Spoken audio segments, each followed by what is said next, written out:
Bonjour, aujourd'hui j'aimerais vous présenter un kit Mobile Suit Variation de Gundam Seed.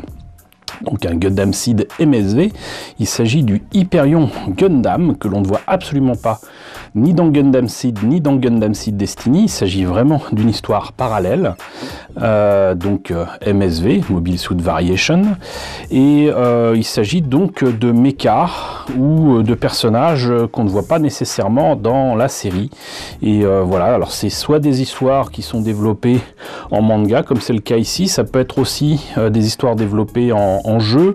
Quoi qu'il en soit, en tout cas, là, vous ne le trouverez pas dans la série animée du tout. Reste que, donc en 2004, quand le mecha est sorti, j'ai trouvé le design assez cool et je tenais absolument à me le procurer, ce que j'ai fait. Et je regrette pas. D'ailleurs, ça fait partie des rares kits MSV Gundam Seed que j'ai construit donc il y a des années. Je l'avais présenté du temps de 10e planète. Et c'est un kit qui est vraiment sympa. Voilà, par contre, il a cette particularité donc de n'apparaître absolument pas dans la série animée. Et c'est encore plus rigolo de se dire que c'est quand même une histoire qui aurait pu être sympa, quoique un peu rébarbative, on va dire, puisque le pilote de ce Hyperion Gundam, qui est un Gundam donc de l'Alliance Terrienne, est piloté par un clone de Kira Yamato, un clone avec les cheveux longs, hein, tant qu'à faire, une espèce de, on va dire, de jumeau maléfique, si vous voulez, voilà. Et il a un nom que je trouve particulièrement ridicule une fois prononcé à la française, puisqu'il s'appelle Canard. Canard Pars.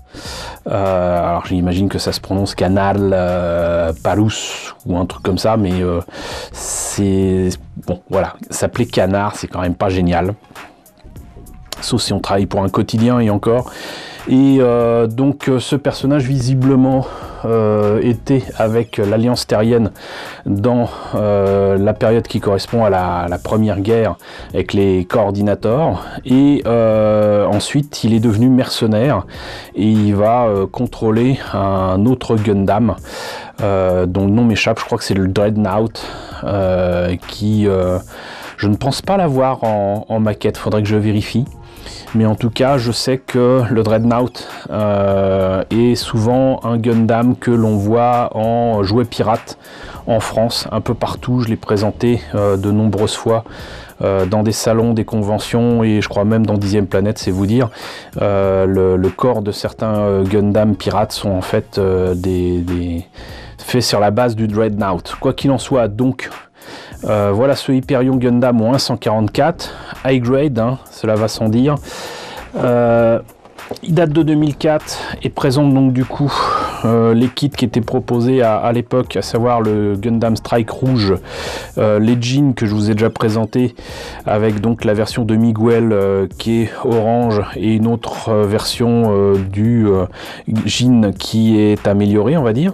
Il était vendu à l'époque 1200 yens, ce qui nous fait à peu près dans les 10 euros. Là dont est tiré justement ce Hyperion Gundam, c'est présenté ici, donc il s'agit très clairement d'un manga. Le dénommé Canard, le voilà, le pauvre, voilà, il s'appelle Canard. Bref, donc voilà le modèle monté et peint. Vous voyez quand même qu'il a de la tronche. Il a la particularité d'avoir donc un backpack qui se développe de manière assez particulière et qui peut développer soit une arme défensive de la forme de ce bouclier, soit une arme offensive, si j'ai bien compris. Voilà, et c'était livré avec des autocollants qui permettaient de placer donc cet Hyperion dans un camp plutôt qu'un autre. Voilà, donc on a vu la boîte. Ce que je vous propose, c'est maintenant de voir non seulement à l'intérieur, mais surtout ce que ça donne une fois monté. Alors, on va vous le montrer, un petit passage obligé quand même par la notice. Donc voilà, c'est assez rare. On a deux images, deux photos en fait du modèle monté et peint. Je me rends compte d'ailleurs que le détail sur la gueule du Gundam, bah, je l'aime pas trop. Voilà, c'est sa tête, c'est vraiment son gros défaut. Pour le reste, c'est parfait. Mais là, c'est pas génial. Donc toujours avec des photos du modèle monté et peint. Voilà ce que ça donne.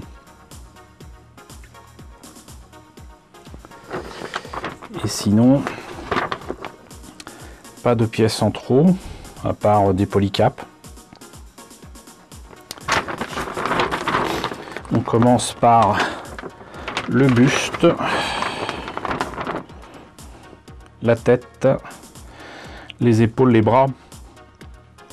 Ensuite, les pieds, les jambes, le bassin, le backpack. Voilà, quelques autocollants à placer. On met le tout, on fait l'arme. Il a une espèce de coutelas. Il en a deux en fait qui peuvent s'enlever des jambes. Ici et ici. Et enfin donc un bouclier qui se met sur le bras qu'on veut. Voilà, et là ça montre comment placer le backpack.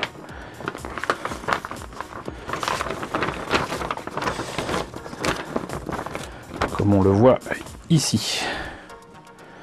Voilà. Et donc voilà ce que ça donne, non pas peint, mais au moins monté. J'avais fait le minimum vital, à savoir peint l'intérieur de certaines pièces. Mais je l'avais monté rapidement pour faire une démonstration en salon. J'avoue que j'avais totalement oublié ce Gundam. Je savais que j'avais un truc qui ressemblait à ça, mais je savais pas où je l'avais foutu. J'ai remis la main dessus vraiment très récemment. Ce que je trouve assez intéressant dans ce Gundam, c'est qu'il préfigure ce que l'on va avoir très peu d'années plus tard avec la gamme HG, donc High Grade, pas seulement en UC mais pour tout le reste, à savoir beaucoup et autant de pièces que possible déjà en couleur pour ce qui a certaines couleurs, donc du rouge, du jaune, etc. Un plastique un petit peu plus épais, mais surtout beaucoup plus solide. Des pièces qui du coup permettent des poses qui tiennent. Voilà, il est vraiment très bien à ce niveau-là. En termes de posabilité, c'est vraiment très agréable. Là où d'autres maquettes vont tomber à cause du poids de leur équipement ou quoi, ou a besoin d'une action base, là il n'y en a pas besoin. Et je l'aime beaucoup ce Hyperion Gundam, à part le détail sur la tête, mais là on le voit pratiquement pas puisque j'ai même pas mis de panel lining avec des feutres. J'en profite d'ailleurs pour signifier que ce que vous voyez tourner là, c'est un nouveau socle tournant que je me suis acheté chez mes amis espagnols de Green Stuff World. Je suis assez étonné parce que là vous voyez c'est à la vitesse la plus rapide qui est supposé avoir ce socle, et vous voyez que c'est quand même assez lent et surtout super stable, et je suis très content de cet achat que j'ai fait pour 15 € sur leur site. Donc voilà, ça évite de passer par des sites asiatiques ou à l'autre bout du monde, c'est pas plus mal. Donc sinon pour ce Hyperion Gundam, puisqu'il est supposé avoir donc une fonction particulière avec son backpack, autant vous montrer ça. Rien de très particulier en fait, ça se met comme ça, et voilà, c'est tout. Alors évidemment si Monsieur Focus ne m'aide pas, c'est pas cool, mais vous voyez que là aussi il tient bon. Et je trouve franchement qu'il est pas mal. Alors je pense qu'il rendrait un peu mieux encore s'il était peint et travaillé correctement. Il y a quand même quelques aspects à poncer pour éviter de voir les jointures disgracieuses, que ce soit sur les bras, les jambes ou même le backpack. Mais rien de bien complexe, et une fois retravaillé, ça peut donner quelque chose de vraiment cool. Et j'aime vraiment cet aspect là. Ce qui est rigolo en plus, c'est que donc pour le bouclier, ça reprenait quand même l'idée de bouclier énergétique que l'on voit dans Gundam F91. Ça préfigurait peut-être aussi ce qui allait se passer dans Gundam Seed Destiny, à savoir une reprise, j'allais dire des mauvaises idées, des mauvais éléments des premiers Gundam, parce que Gundam Seed, ses qualités, c'est quand même d'avoir repris et remis au goût du jour dans les années 2000 ce qui avait été fait depuis 79, hein, quand même, faut quand même bien l'admettre. Il n'y avait rien de bien original dans tout ça, mais ils avaient réussi à prendre le meilleur et à en faire quelque chose de synthétique et de vraiment sympathique. Voilà, donc c'est l'Hyperion Gundam, voilà.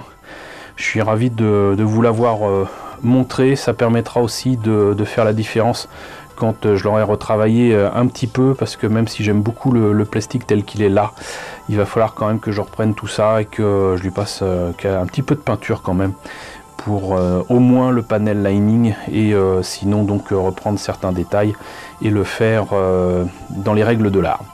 Voilà, et ben écoutez, j'espère que la présentation de cet Hyperion Gundam vous a intéressé. N'hésitez pas à me dire ce qu'il en est dans la section commentaires, n'hésitez pas à liker, n'hésitez pas à partager, n'hésitez pas à vous abonner si ce n'est pas déjà le cas. Coucou aux nombreux abonnés qui nous ont rejoints ces derniers temps, bienvenue ici. Coucou aux grands anciens qui me suivent depuis 4 ans. Merci à tous de votre fidélité, merci à tous surtout de votre soutien sur Tipeee et sur Paypal. Je vous laisse avec le générique de fin, avec les contributeurs de la chaîne, et je vous dis donc à très bientôt pour la présentation d'un nouveau kit Gundam.